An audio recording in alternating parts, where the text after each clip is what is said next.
Welcome to the one-year Bible reading plan for January 9th.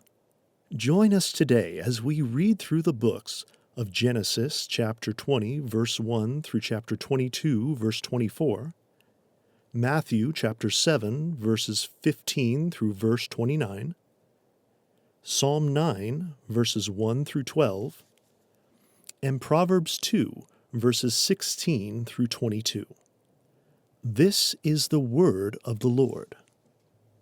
Genesis chapter 20, verse 1 through chapter 22, verse 24. From there Abraham journeyed toward the territory of the Negeb, and lived between Kadesh and Shur, and he sojourned in Gerar. And Abraham said of Sarah his wife, "She is my sister." And Abimelech, king of Gerar, sent and took Sarah. But God came to Abimelech in a dream by night and said to him, "Behold, you are a dead man because of the woman whom you have taken, for she is a man's wife." Now Abimelech had not approached her. So he said, "Lord, will you kill an innocent people? Did he not himself say to me, 'She is my sister'? And she herself said, 'He is my brother.' In the integrity of my heart and the innocence of my hands, I have done this." Then God said to him in a dream, "Yes, I know that you have done this in the integrity of your heart, and it was I who kept you from sinning against me. Therefore I did not let you touch her. Now then, return the man's wife, for he is a prophet, so that he will pray for you, and you shall live. But if you do not return her, know that you shall surely die, you and all who are yours." So Abimelech rose early in the morning and called all of his servants and told them all these things. And the men were very much afraid. Then Abimelech called Abraham and said to him, "What have you done to us? And how have I sinned against you, that you have brought on me and my kingdom a great sin? You have done to me things that ought not to be done." And Abimelech said to Abraham, "What do you see that you did this thing?"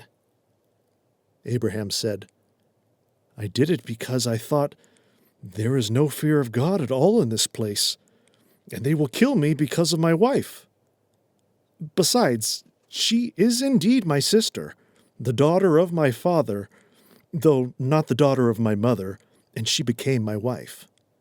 And when God caused me to wander from my father's house, I said to her, 'This is the kindness you must do to me.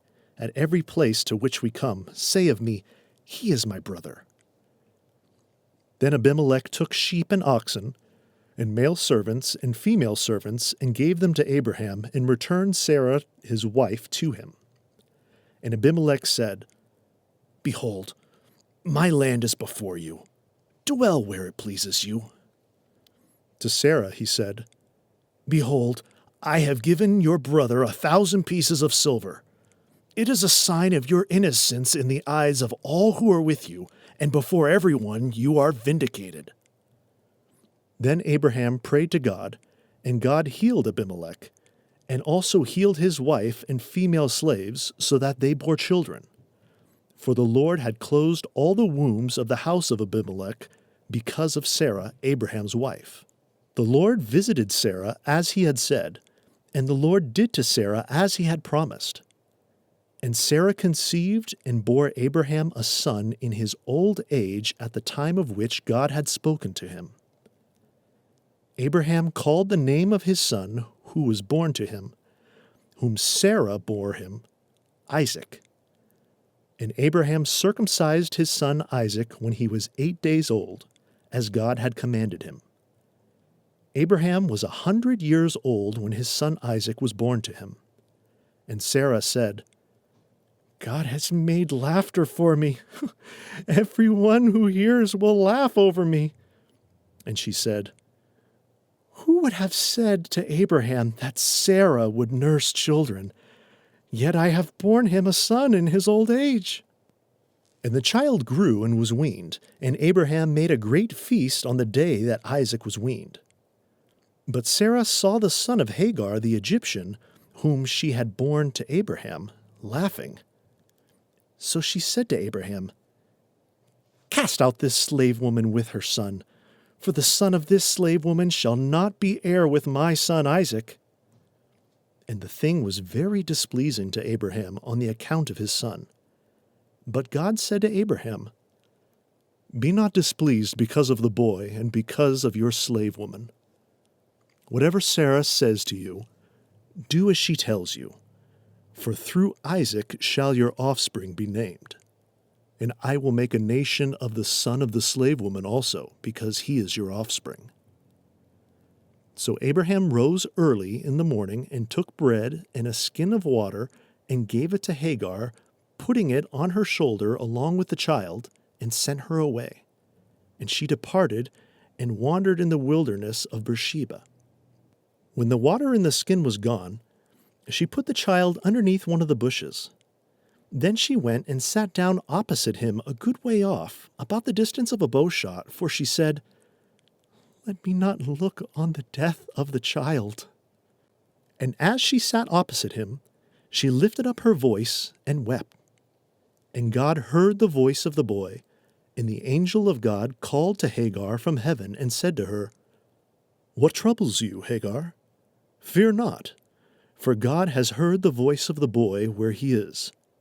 Up, lift up the boy, and hold him fast with your hand, for I will make him a great nation." Then God opened her eyes, and she saw a well of water.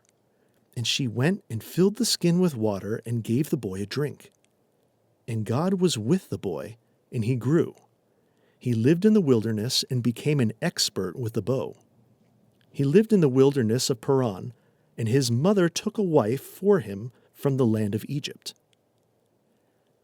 At that time Abimelech and Phicol, the commander of his army, said to Abraham, "God is with you in all that you do.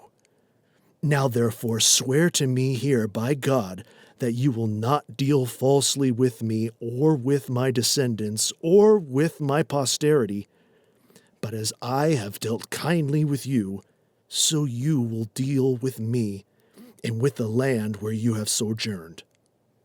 And Abraham said, "I will swear." When Abraham reproved Abimelech about a well of water that Abimelech's servants had seized, Abimelech said, "I do not know who has done this thing. You did not tell me, and I have not heard of it until today." So Abraham took sheep and oxen and gave them to Abimelech, and the two men made a covenant. Abraham set 7 ewe lambs of the flock apart. And Abimelech said to Abraham, "What is the meaning of these 7 ewe lambs that you have set apart?" He said, "These 7 ewe lambs you will take from my hand, that this may be a witness for me that I dug this well." Therefore the place was called Beersheba, because there both of them swore an oath. So they made a covenant at Beersheba. Then Abimelech and Phicol, the commander of his army, rose up and returned to the land of the Philistines. Abraham planted a tamarisk tree in Beersheba and called there on the name of the Lord, the everlasting God. And Abraham sojourned many days in the land of the Philistines. After these things God tested Abraham and said to him, "Abraham." And he said, "Here I am." He said, "Take your son, your only son Isaac, whom you love, and go to the land of Moriah and offer him there as a burnt offering on one of the mountains of which I shall tell you." So Abraham rose early in the morning, saddled his donkey, and took 2 of his young men with him and his son Isaac. And he cut the wood for the burnt offering and arose and went to the place of which God had told him. On the 3rd day Abraham lifted up his eyes and saw the place from afar. Then Abraham said to his young men, "Stay here with the donkey. I and the boy will go over there and worship and come again to you." And Abraham took the wood of the burnt offering and laid it on Isaac his son, and he took in his hand the fire and the knife. So they went both of them together. And Isaac said to his father Abraham, "My father." And he said, "Here am I, my son." He said, "Behold, the fire and the wood, but where is the lamb for a burnt offering?" Abraham said, "God will provide for himself the lamb for a burnt offering, my son." So they went both of them together. When they came to the place of which God had told him, Abraham built the altar there and laid the wood in order and bound Isaac his son and laid him on the altar on top of the wood. Then Abraham reached out his hand and took the knife to slaughter his son. But the angel of the Lord called to him from heaven and said, "Abraham, Abraham!" And he said, "Here I am." He said, "Do not lay your hand on the boy or do anything to him, for now I know that you fear God, seeing you have not withheld your son, your only son, from me."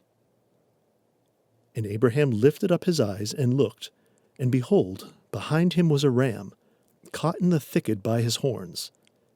And Abraham went and took the ram and offered it up as a burnt offering instead of his son. So Abraham called the name of that place, "The Lord will provide," as it is said to this day, "On the mount of the Lord it shall be provided." And the angel of the Lord called to Abraham a second time from heaven and said, "By myself I have sworn, declares the Lord, because you have done this and have not withheld your son, your only son, I will surely bless you, and I will surely multiply your offspring as the stars of heaven and as the sand that is on the seashore. And your offspring shall possess the gates of his enemies, and in your offspring shall all the nations of earth be blessed, because you have obeyed my voice." So Abraham returned to his young men, and they arose and went together to Beersheba, and Abraham lived in Beersheba. Now after these things it was told to Abraham, "Behold, Milcah has also borne children to your brother Nahor. Uz his firstborn, Buz his brother, Kemuel the father of Aram, Chesed, Hazo, Pildash, Jidlaph, and Bethuel. Bethuel fathered Rebekah. These 8 Milcah bore to Nahor, Abraham's brother. Moreover, his concubine, whose name was Reumah, bore Teba, Gaham, Tahash, and Mach. Matthew chapter 7, verses 15 through verse 29. Beware of false prophets who come to you in sheep's clothing, but inwardly are ravenous wolves. You will recognize them by their fruits. Are grapes gathered from thorn bushes, or figs from thistles? So, every healthy tree bears good fruit, but the diseased tree bears bad fruit.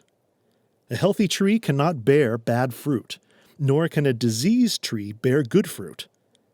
Every tree that does not bear good fruit is cut down and thrown into the fire. Thus you will recognize them by their fruits. Not everyone who says to me, 'Lord, Lord,' will enter the kingdom of heaven, but the one who does the will of my Father who is in heaven. On that day, many will say to me, 'Lord, Lord, did we not prophesy in your name, and cast out demons in your name, and do many mighty works in your name?' And then I will declare to them, 'I never knew you. Depart from me, you workers of lawlessness.' Everyone then who hears these words of mine and does them will be like a wise man who built his house on the rock. And the rain fell, and the floods came, and the winds blew and beat on that house, but it did not fall because it had been founded on the rock. And everyone who hears these words of mine and does not do them will be like a foolish man who built his house on the sand. And the rain fell, and the floods came, and the winds blew and beat against that house, and it fell, and great was the fall of it." And when Jesus finished these sayings, the crowds were astonished at his teaching, for he was teaching them as one who had authority, and not as their scribes. Psalm 9, verse 1 through verse 12. To the choir master according to the Muth-Laban, a psalm of David. I will give thanks to the Lord with my whole heart. I will recount all your wonderful deeds. I will be glad and exult in you. I will sing praise to your name, O Most High. When my enemies turn back, they stumble and perish before your presence. For you have maintained my just cause. You have sat on the throne, giving righteous judgment. You have rebuked the nations. You have made the wicked perish. You have blotted out their name forever and ever. The enemy came to an end in everlasting ruins. Their cities you rooted out. The very memory of them has perished. But the Lord sits enthroned forever. He has established his throne for justice, and he judges the world with righteousness. He judges the peoples with uprightness. The Lord is a stronghold for the oppressed, a stronghold in times of trouble. And those who know your name put their trust in you, for you, O Lord, have not forsaken those who seek you. Sing praises to the Lord who sits enthroned in Zion. Tell among the peoples his deeds. For he who avenges blood is mindful of them. He does not forget the cry of the afflicted. Proverbs chapter 2, verses 16 through 22.